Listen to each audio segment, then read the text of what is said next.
But right after the Prime Minister defended himself and denied claims of doing any Hindu-Muslim politics, the Congress has lashed out at the Prime Minister, calling him a pathological liar.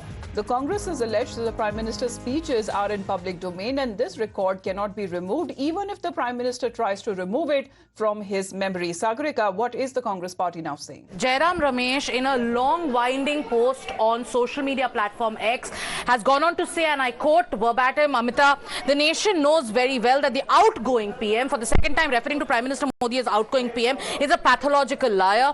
But even by his own pathetic standards, Mr. Modi's latest claim that he does not do Hindu-Muslim politics shows the new depths he reaches daily in lying. Since April 19, 2024, it is a matter of public record that cannot be erased from our collective memory, even if Mr. Modi erases it from his own, that the outgoing PM, second reference to outgoing PM, has blatantly and brazenly used the communal language, symbols and allusions. We have brought this to the attention of the Election Commission of India as well.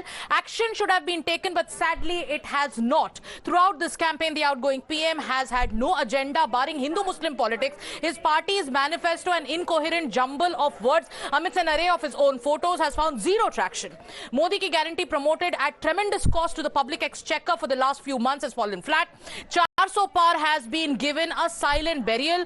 His last desperate attempt at having a campaign has been to lie and spread untruths about the Congress parties and the INDIA Jan Bandhan's agenda for equitable growth for each and every Indian citizen. The certainty of his exit has now forced him to feign memory loss. In one post, he's referred to the Prime Minister as the outgoing Prime Minister, Amita, and has accused the Bharatiya Janata Party and the Prime Minister of lying on Hindu-Muslim politics. All right.